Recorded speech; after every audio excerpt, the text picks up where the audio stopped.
Tune in to UFO Undercover, Wednesdays at 8 p.m. Eastern, with your host, Joe Montaldo, right here on the Paranormal Radio Network.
Hello, everybody, and good evening to the Sunday night edition of Into the Night with me, your host, Sean Kelly.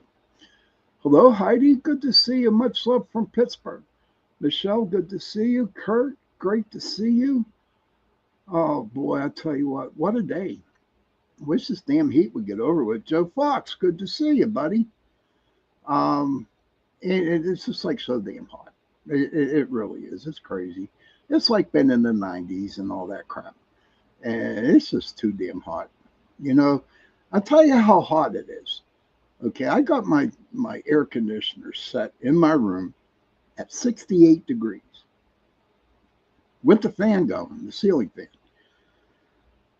And it's not cooling the room off. The Freon's in there, but I just don't know. Maybe I'm just like going through menopause, if y'all know what that means. You know, they say menopause. I say menopause because I do believe that men go through menopause. Yes, I don't know. What's your thoughts out there, ladies and gents?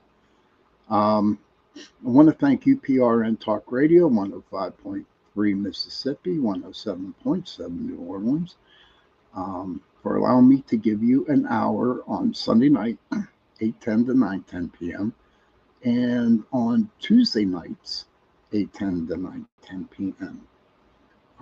And I just have a little announcement here. Oh gosh, Heidi, it's 100 degrees here. Holy smokes, man. She's watering. I'm glad you're getting the flowers, you know. I'm glad you're getting the flowers watered. They need them. But tomorrow, I got some exciting news. I am going to be a guest on Lorelei Potvin's podcast, The Angel Rock, which is at 6 p.m. to 8 p.m. on Eastern Standard Time. And I am so looking forward to being her guest.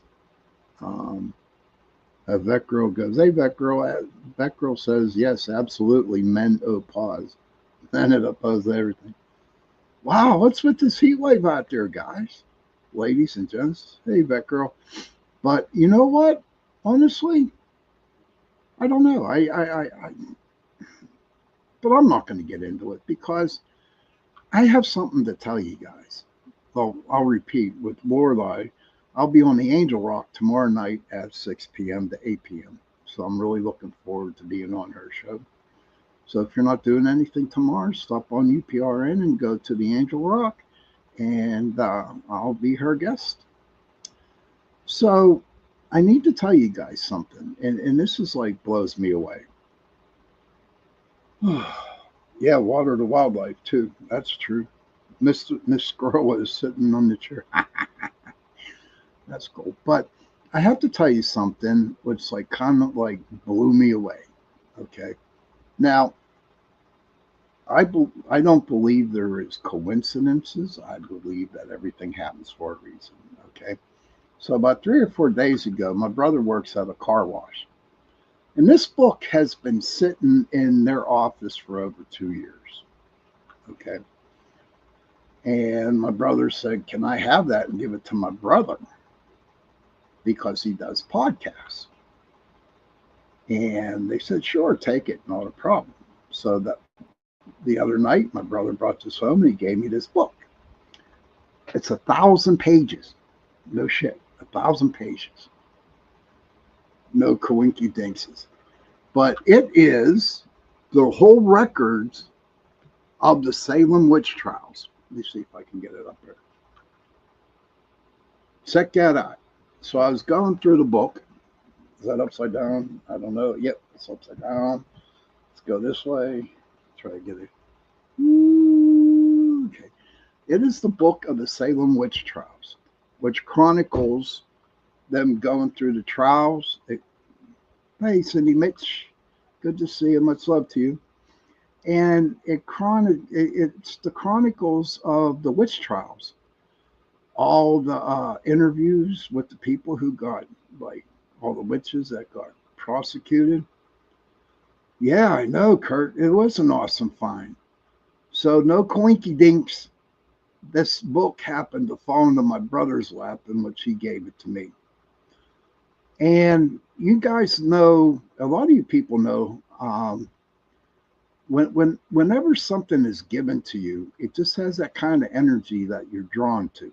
Okay, really, seriously, you're drawn to it. And ever since I've had this book, and even though I read like 3 or 4, 5, maybe 6 pages of it, right? I'm just like, it's like the book was calling my name. And I was like, wow. And wherever I go, the book is there. Hey, Bob Pasco, good to see you, sir. And so today, I decided, why not talk about the Salem witch trials and how it happened?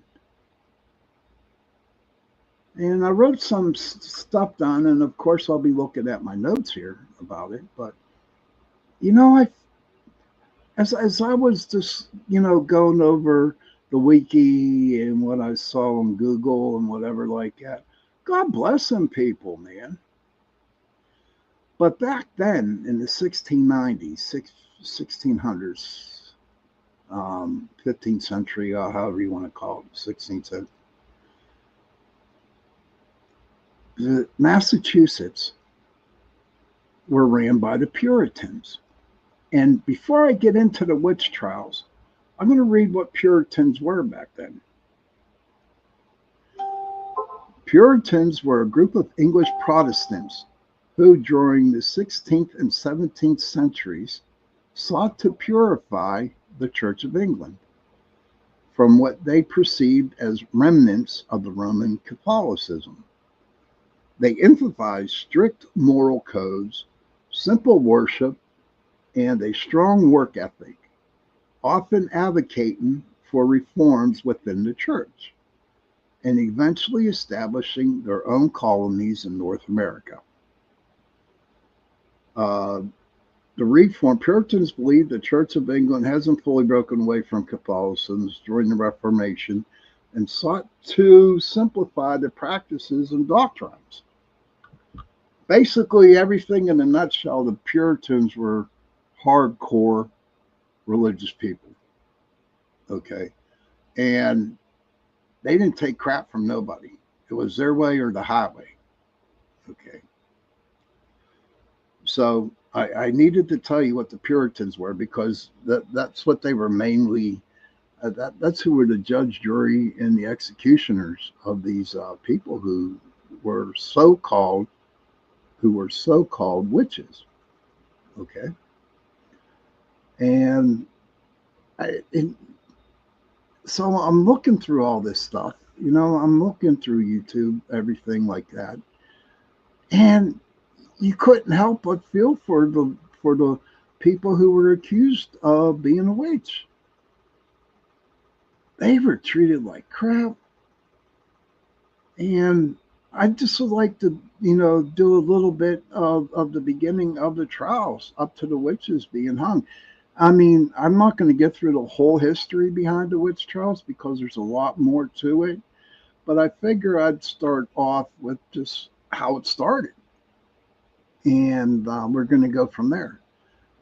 And if it's really interesting, I think it's interesting. And I think my Tuesday night show, I'm going to do a second part of the Salem witch trials. You know, the conclusions of the trials. Um, and I think it's going to be an awesome show.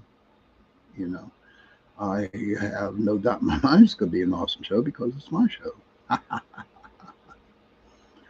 But it started in a little town called Salem Village in Massachusetts in 1692.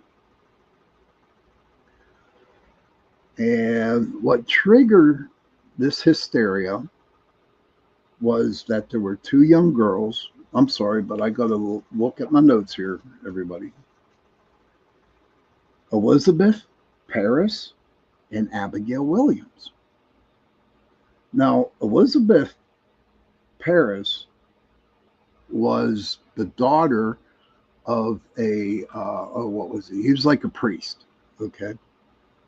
Laurel, I'll say, and all dogs settled down my time in watching. Hey, Laurel, good to see you. Thank you for coming in. He was like like a priest for in the Puritan community. Okay. Um, and so what was happening to these two little girls is that they were exhibiting strange behavior, including fits and contortions. Now, when you look at the contortions as we go on into the show, go later on in the show, um, if you have a muscle spasm, okay, when you guys get muscle spasms, your body contorts weird ways. I know mine does. But that's what was happening to these two little girls. And here's where it became craziness then. The medical doctor back then did not understand what was going on with the girls. He had no diagnosis for what was happening. But he came up with the conclusion that the girls were bewitched. And that was it. And that's when all hell broke loose. When they were told that when the doctor came up with being bewitched. Okay. And what happened was there was a lot of people like going crazy and hysteria going everywhere. And so when the doctor came out with them being bewitched, there was a lot of people in there saying, okay, who's the witch? Who's the witches? Who's the witches? And I mean, it was crazy. And there was so much pressure put on the little girls, they started accusing people. Hey, Miss, good to see you, hon. And the two little girls decided to start blaming people who could have caused this. Okay. I mean, it was because we don't know what the history is behind that. We don't. Were they forced to start telling on people? Did the Catholic people or the Protestants or the Puritans, they kind of forced the girls' hands? We don't know. We probably won't know. But the first three witches, people that were so-called witches, that were pointed out by the girls, was the number one was the first one was her name was Tituba. I think that's how you pronounce that, Tituba. And she was an enslaved woman in the house, in the household of Paris's. Okay. Basically, she was like a maid to them. It's the only way I can actually think of them being a maid to them. And so the girls blamed them, blamed her. And then they went to, and I guess her name's pretty good. I'm not really big because this is actually first time really getting into this. The second one was Sarah Good. And Sarah Good, all she was a beggar. That was all she was. And the third one was Sarah Osborne. And she was an elderly outcast.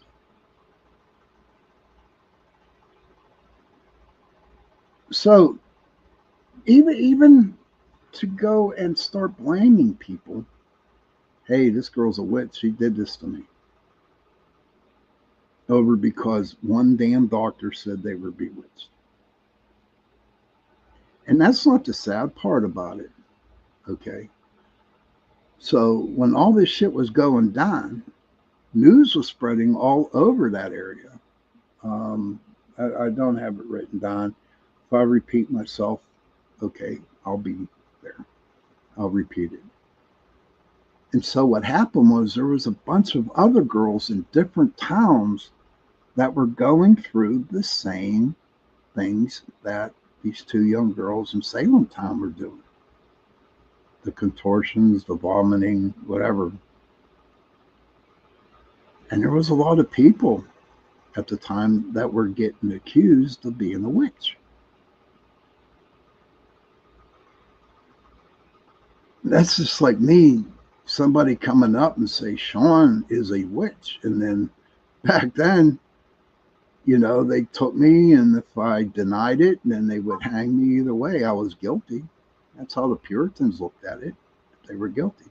And what kind of sucked the most about that is that they did not have no legal representation. Okay. They didn't have no lawyers.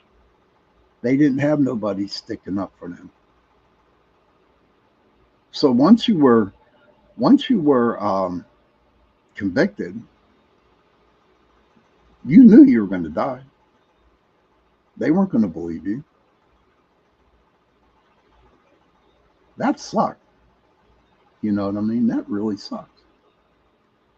Kurt says, I believe in witches in history having some kind of powers or curses. Sean, I know you know about the Johnstown flood, but did you hear what happened to Livermore 100 years before it's 30 miles away? No, I haven't, buddy. I have not. But no, I agree with you. I'm sure that there are witches that did have some kind of powers, dude. I'm sure. But this is how it all became. Now, in the meantime, this shit was going on in the United States, up in Massachusetts, okay? But over in Europe, I don't know the exact number, but I know 15,000 or more were told that they were prosecuted as witches. And this is over in Europe before it got over here into the States. But we don't hear nothing about them trials over there. No, not at all. I mean, how can you go around and blame somebody? Well, or just pick somebody out of a crowd. If you don't like them, and say, hey, they're a witch, or they're a sorcerer, or they're or a male witch, whatever. I don't know. But this thought just came into my head. Think about it. Look how many people turn on people. Look at how many people accuse other people of doing something that they never did. They accuse them because A, they're jealous of them. B, they don't like them. So in a way, if you look back in the 1692, right, to now, you can put the both situations together. Mish says it's a misunderstanding. Yes, ma'am, it is a misunderstanding. But it's sad because it still goes on today and people's lives were ruined because of the misunderstandings. Just like the people who were convicted of witchcraft back in 1692. Now, we don't have Puritans around here. Maybe out east, they're Quaker, the Quakers and stuff. I think the Quakers are considered Puritans. I'm not sure. But they were hardcore. They were hardcore people. A little bit off the subject, I remember there is a cemetery, maybe about a half hour, 45 minutes from me. It's called Quaker Cemetery. And in this cemetery, there is like a little chapel in it. So our very first investigation that we went down to, there were people in my group who were knuckleheads, and they decided to go into the chapel and raise some ruckus. And someone took a picture of this big dude standing in the corner that had the Puritan, I guess, clothes that they wore back then. And his eyes were glowing red. That's a fact. That's the truth. And we ran the hell out of there. We got out of there because we got scared. Kurt says in Livermore on May 31st, 1789, they burnt a witch at a stake. As she was burning, she said, "In 100 years, I'll get all my water to put out the fire and curse the town." The Johnstown flood was May 31st, 1889. Oh, wow. That's craziness. But, you know what also, Kurt? There's a witch down, Joe knows about it. But down in New Orleans, the same thing. You know, people did not like the switch. And Kurt says, in Livermore is now underwater, still is to this day. Might have to look into that, buddy. But I know there was an incident down in New Orleans where they burned a witch or they hung a witch. And no, it's some town in Arkansas. I think Alabama or Arkansas, where they chained this person up thinking she was a witch, and she put a curse on the village and she burnt the city down. Yeah. So maybe there are people out there who do curses back then. You know what I mean? Look in the Appalachians. But, you know, everyone gets this theory about witches like they're mean and they were black and they curse people. That's not true. Most of the Appalachian people, you know, women who were considered witches were healers. They lived off the land. They had homemade remedies. They cared for people. They took care of the sick and healed them back to life. So to me, you know, in my opinion, there's no such thing as a black witch or a white witch. There isn't. A witch is a witch is a witch. And they're allowed to practice however they want to practice.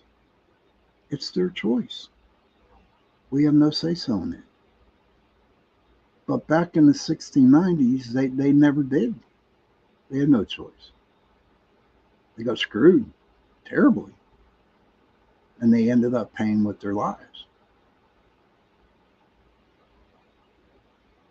What do I have today? I have a lot of friends who practice witchcraft, who are witches, who are Wiccans, who are Wiccas.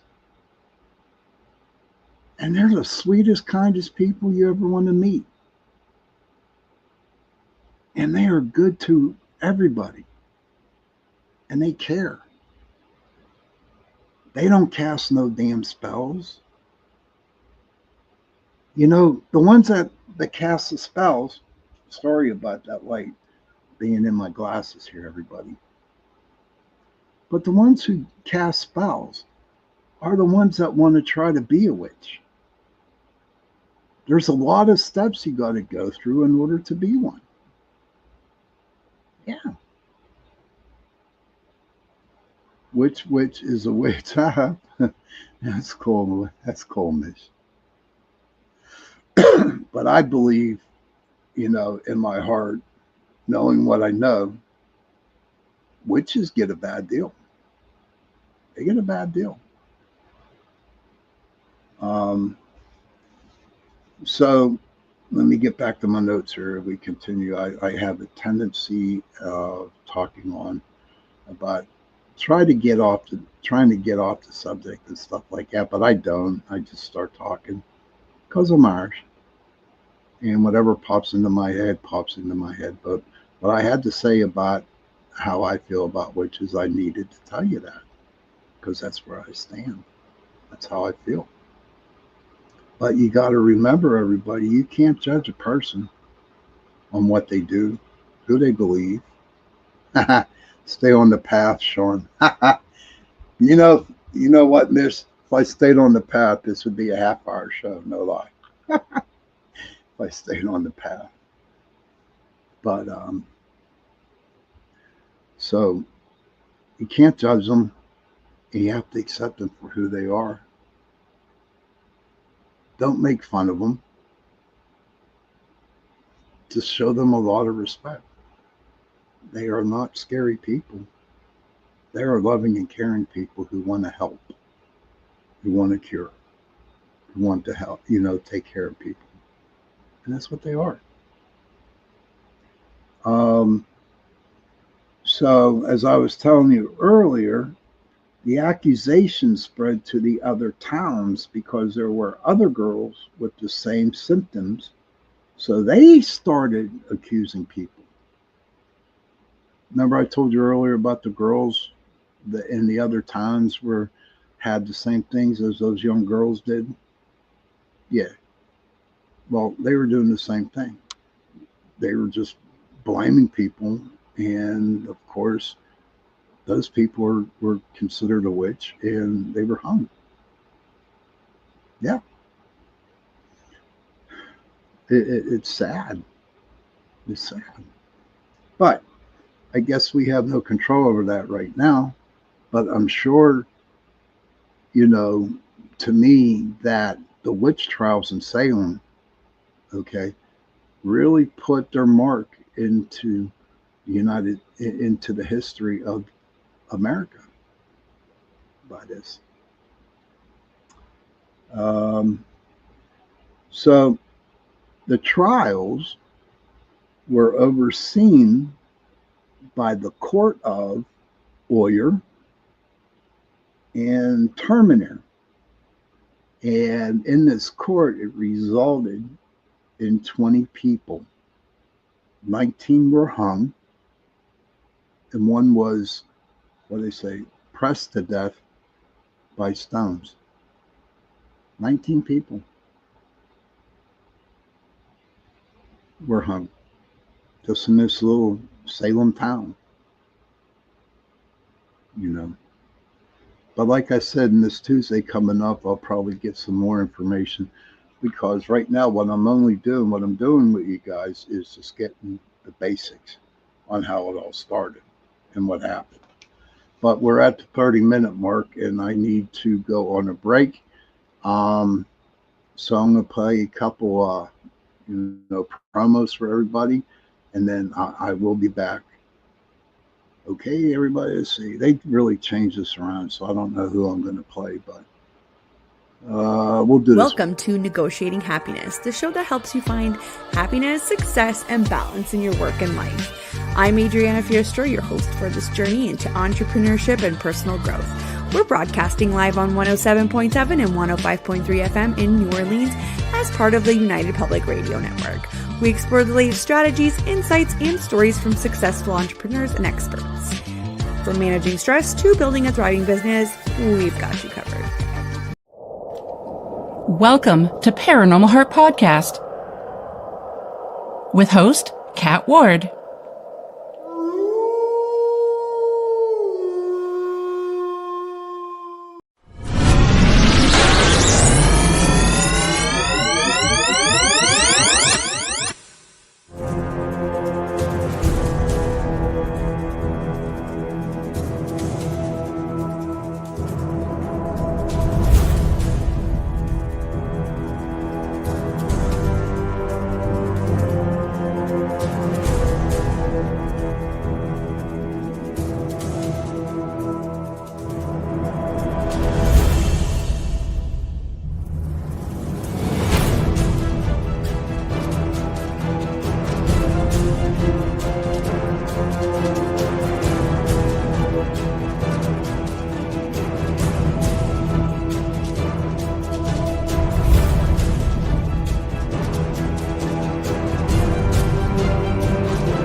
Well, hold on.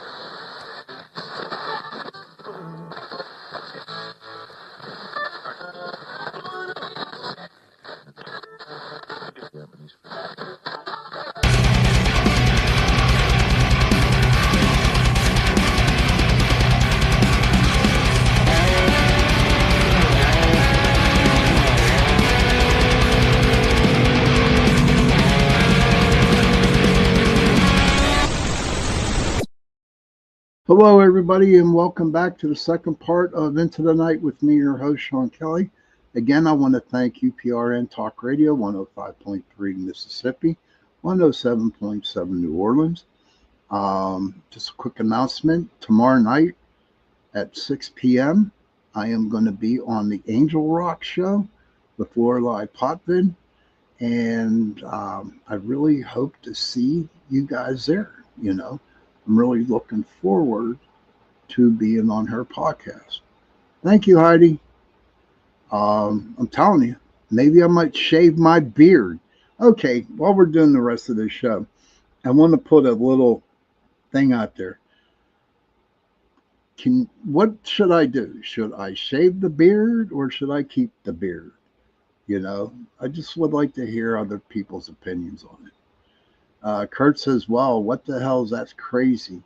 Times were different then, but people harming people is wrong and for really no reason. They didn't have proof of anything. Yeah, that's true. They had no proof. Well, Heidi says keep it. Mish says goatee. So yeah, I guess it is. Yeah, I look like Santa Claus or something like that. But during this time, during the witch trials, there was a whole bunch of other factors, too, that was going on into the Puritans, into Salem, into the Salem village or Salem town during the trials.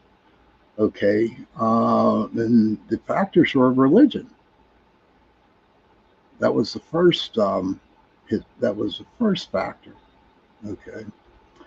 The Puritans had a strong belief in the devil. So everything you did, if you did so wrong, you're the devil. Ain't that crazy? The second thing was social and political tensions. Again, if you look at it, the tensions that I could possibly think of with the social is that people really couldn't do what they wanted to do. They were under the iron fist of, the clergy of the Puritans. And I guess there was a lot of fighting going on with the political tension too. Maybe they didn't want the Puritans in there. Maybe they wanted to go a different route.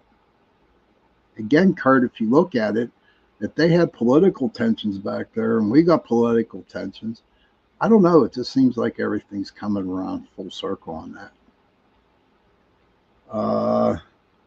And there was a lot of disputes over land, economic hardships, and a rivalry with Salem town. So I guess there was a Salem village and there was also a Salem town. And like I told you before, there was a lack of legal precedent. Okay. Kurt was saying, I was thinking the same thing. I was going to say, it kind of sounds like today. Yeah, it does, doesn't it? It really, really does. It's so true, Kurt.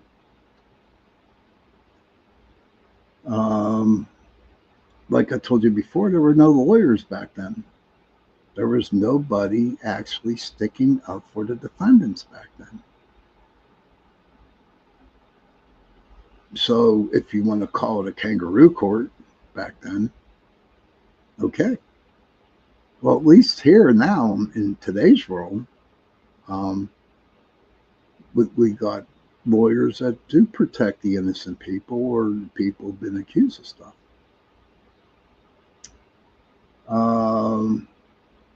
And here's the other one when you went into court, and this is how they determined that if you were a witch and you were guilty. Spectral evidence. Dreams and visions was accepted as proof of guilt, which fueled hysteria. Now, let me repeat that. Spectral evidence, dreams and visions was accepted as proof of guilt, and which fueled the hysteria that went on during that time. So I guess you couldn't dream back then, huh? Or visions. I'm sure there's so much more to this, but this is the only stuff that I could come up with.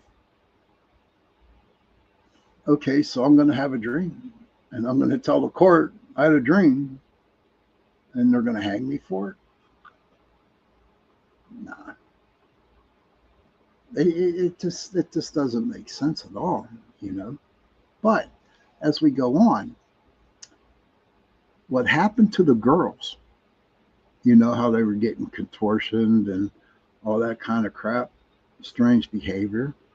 Now, if you want to, maybe you can help me, look this up later on if you want to. But in 1976, in the Science magazine, what caused the bewitching was a fungus called ergot, E-R-G-O-T. And it was found in rye and wheat, which toxicologists say can cause symptoms such as delusions, vomiting, and muscle spasms. The name of that fungus was called ergot, E-R-G-O-T. So if you guys ain't doing anything afterwards, and if you want to, look that up, and maybe you can get a little bit more information on it. But I guess that's what they baked with was rye and wheat. But I'm no toxicologist and I'm no scientist, so I really don't have an explanation for you on that. But if that's what's caused them to go off like that, then I guess you got to go with it. I'm not sure, but pretty interesting, I think. Hey, Brian, Kevin, good to see you, Kevin. Why do I keep calling you Brian, dude? I don't know why. Kurt says that's what they found in caves and pyramids It causes almost like an hallucination, but also makes you very sick and kind of seem delusional. Oh, I didn't know that. Thank you, Kurt. Heidi says, when I saw the show title, I immediately noticed the date, 1692. And that year came up in my past life reading. So I Googled the year and was like, yes, the Salem witch trials. Interesting, Heidi. Interesting. I believe that I was, how I wasn't hung, but I was drowned or hung, one or the other. And I'll tell you why I believe that I was hung. I believe I was a witch back then because I cannot wear no jewelry, no necklaces around my neck. I can't. I feel like I'm being strangled. And that's the truth. So if y'all want to buy me a 24 karat gold necklace, just hold on to your money because I won't be able to wear it. I can't wear watches. I can't wear rings. I can't do nothing like that. And it bothered me for a long time because I got some nice jewelry, but I just couldn't wear it. And I did a little soul searching, and I had a past life done, past life reading done. And I was part of the trials. And I had 2 past life readings that came up with the same conclusion without me telling them about, why I don't wear jewelry and stuff. Heidi says she has received many year dates. Odd, I thought. Yeah, that is an odd year. But, so these people were brought before magistrates, Jonathan Corwin and John Hawthorne. Good, Sarah Good, and Osborne denied their guilt. But Tituba confessed that she was a witch to save her ass. Others accused at the time were Martha Corey and Rebecca Nurse and their 4-year-old Sarah Good. A 4-year-old. Come on. Is that crazy or what? Heidi says, I was with you somewhere around then, Sean. Oh, wow. That'd be cool. That's awesome to hear. I'm going to have to look into that a little bit more there.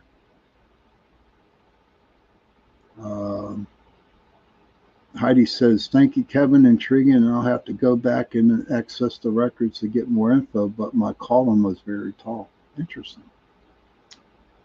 But the first conviction was Bridget Bishop on June 2nd.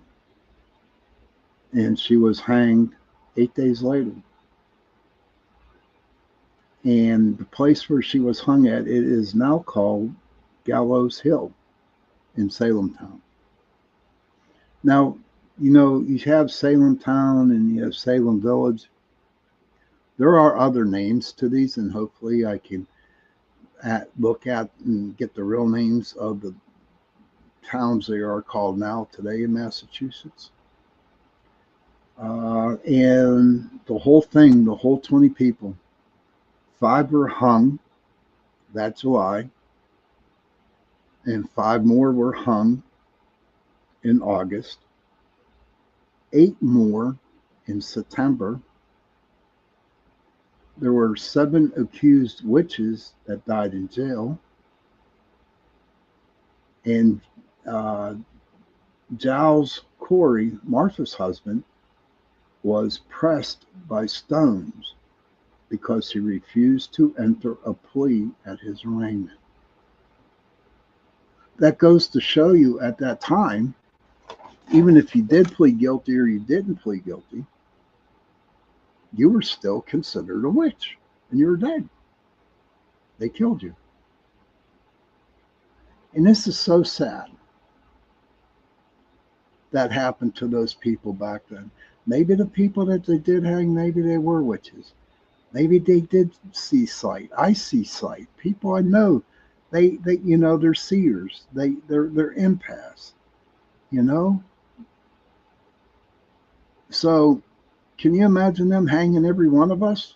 There wouldn't be a world left. There wouldn't be states left. It's craziness.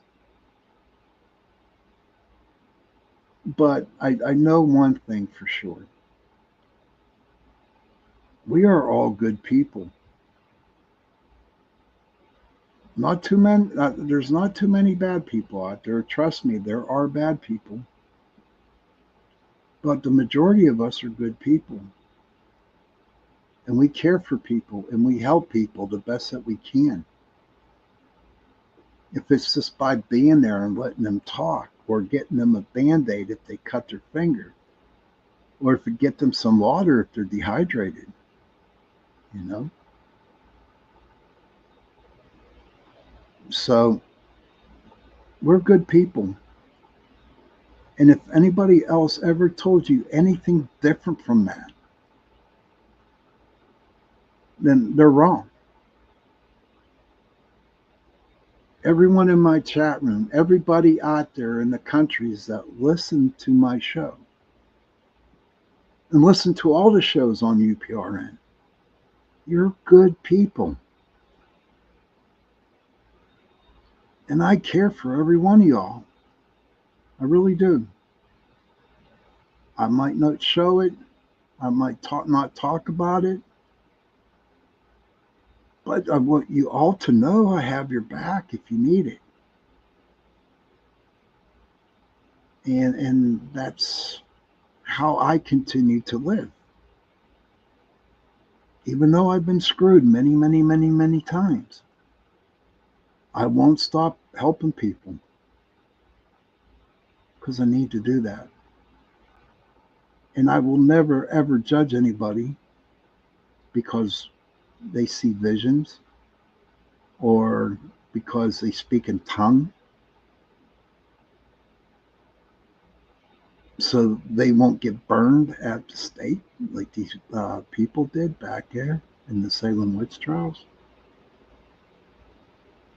I think we all should take a moment tonight before you go to bed and just say a little prayer for them people.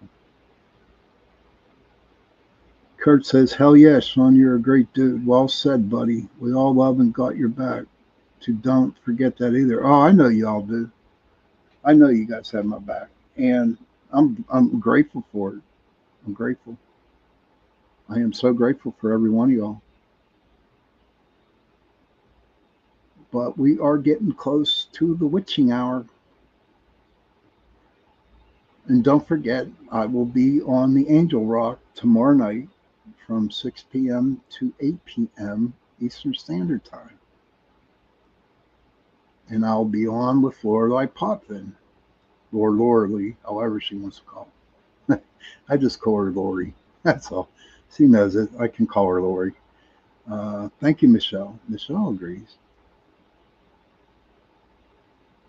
So everybody, and then Tuesday night, I got my show again into the night. And I'm going to try to come up with part 2 of the witches of the Salem witch trials, how it ended. Laura Lee, that's cute. Thank you, Heidi. I'm going to try to come up with that for the topic for this Tuesday coming up, to see the aftermath of the Salem witch trials. And we got some time. I'm just going to see, why do witches supposedly ride brooms? Or why is their cats that they have are all black? Don't know, but I'm going to look it up and I'm going to tell you guys. Okay. Don't forget, Sean Patrick Hazlitt, he has his show on right after mine at 9:10 p.m. here, Through the Glass Darkly. If you want to go over and check him out, show him some love, just stick around and go to his show. He's a good dude, man. Good dude. He has good topics. Good talk. Thank you, Heidi, for sharing it out. Children, if you can, please go to your parents. Is that what it is? Familiars. I wonder what my familiar is. They are protection of the spiritual realm. Ah, cool. Thank you, Heidi. We'll delve into that on Tuesday. Okay. Children, if you can, please go to your parents, give them a hug, and tell them that you love them. And parents, please go to your children, give them a hug, and tell them that you love them. And if you have no parents and if you have no children, please find somebody, give them a hug, and tell them that you love them. Okay? And on that note, good night, everybody. Happy hunting. And I will see you Tuesday night. Oh, no, tomorrow night at Lord Lives, the Angel Rock, and my show Tuesday night on Into the Night.